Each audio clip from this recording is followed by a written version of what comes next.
Good afternoon বন্ধুরা, তোমরা কেমন আছো? আশা করি ভালোই আছো।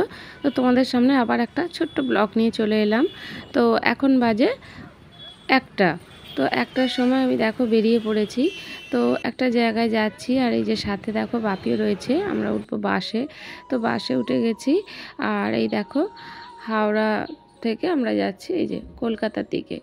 তো তোমরা নিশ্চয়ই এতক্ষণ থাম্বনেল দেখে বুঝেই গেছো যে কেন কলকাতায় যাচ্ছি। তো যার জন্যই কলকাতায় যাওয়া। তো এই গত 1 সপ্তাহ ধরে এরকম যাওয়া আসা হচ্ছে। আর আমি রোজ 3টা যেতে পারছি না, ওই ভর্তির দিন গিয়েছিলাম আর এই আজকে যাচ্ছি। বাপি মানে যাওয়া আসাটা করছে কন্টিনিউ। তো যার জন্য আজকেই হঠাৎ করে ছুটি লিখে দিয়েছে। তো মায়ের শরীরটা আগে থেকে ভালো আছে, ডাক্তার নিশ্চয়ই বুঝেই ছুটি লিখেছে।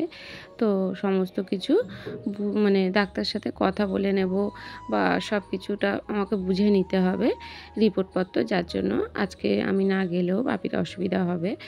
আর যেতে তো হবেই, ছেলে মেয়েদের তো মানে মা বাবার অসুবিধা হলে যেতে হয়। আর দেখো তোমাদের সাথে কথা বলতে বলতে এই দেখো দ্বিতীয় হুগলি সেতুর একেবারে কাছাকাছি চলে এসেছি। আর এখান থেকে আর একটু ফেললেই সোমনাথ হসপিটাল। তো পিজিতে যাওয়া হয়েছিল সেই 27 তারিখে যাওয়া হয়েছিল, আর সেই 27 তারিখে কিন্তু মাকে ভর্তি করা হয়েছে। তো পিজিতে সিট শেষ হয়ে গেছিলো, যার জন্য ওর পাশেই একেবারে সোমনাথ, সেখানে মাকে ভর্তি করা হয়েছে। তো পিজিরই অংশ বলতে পারো এখন হয়ে গেছে ওটা। তো এই দেখো আমরা সোমনাথ হসপিটালে পৌঁছেও গেছি। চলো এই ছোট্ট ভিডিওটা স্কিপ না করে দেখো, আশা করি তোমাদের ভালোই লাগবে। আর এই যে মা এই ওয়ার্ডে আছে, মা এখানে এই যে ভর্তি রয়েছে দেখো। তো এখানে অনেকেই এই যে ভর্তি রয়েছে। তো এর আগে তোমাদের আমি দেখাইনি। তো আজকে ছুটি মায়ের, যার জন্য ভাবলাম তোমাদের একবার দেখিয়ে দিই। চলো দেখি নিচে যে কাজগুলো আছে, কাগজপত্রে যে দেখছো সেগুলো সব কমপ্লিট করি, তারপরে আবার বাড়ি থেকে যাবো সাথে। মায়ের শরীরটা ভীষণই খারাপ ছিল। তো এখানে অনেক সেলাইন দেওয়া হয়েছে, আর এই যে দেখো নিপোলাইজার দেওয়া হচ্ছে, সাথে 2টো ইঞ্জেকশনও নার্স দিদি দিয়ে গেছে। আর এই দিদিভাই দেখো সমস্ত গুছিয়ে দিচ্ছে।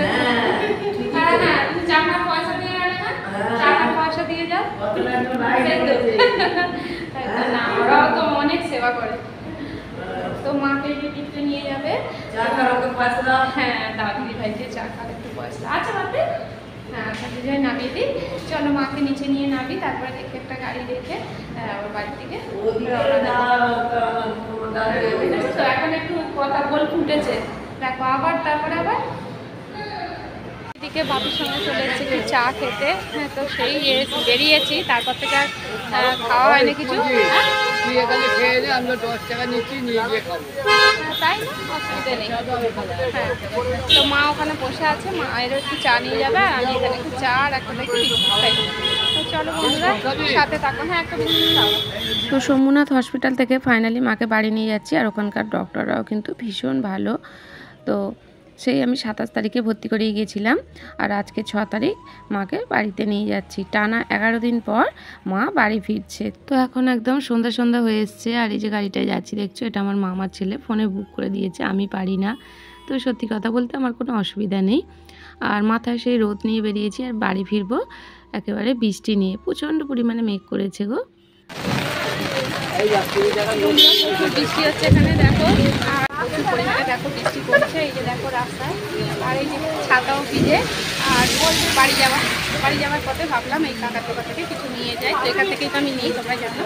এই যে দেখো এইখান থেকে কয়েকটা জিনিস আমি নিয়ে নেবো। তো চলো কী কী নেবো সেটা আজকে দেখাতে পারছি না, পরের ভিডিও তোমাদের, তো নেক্সট ভিডিও তোমাদের আমি নিশ্চয়ই দেখাবো। চলো।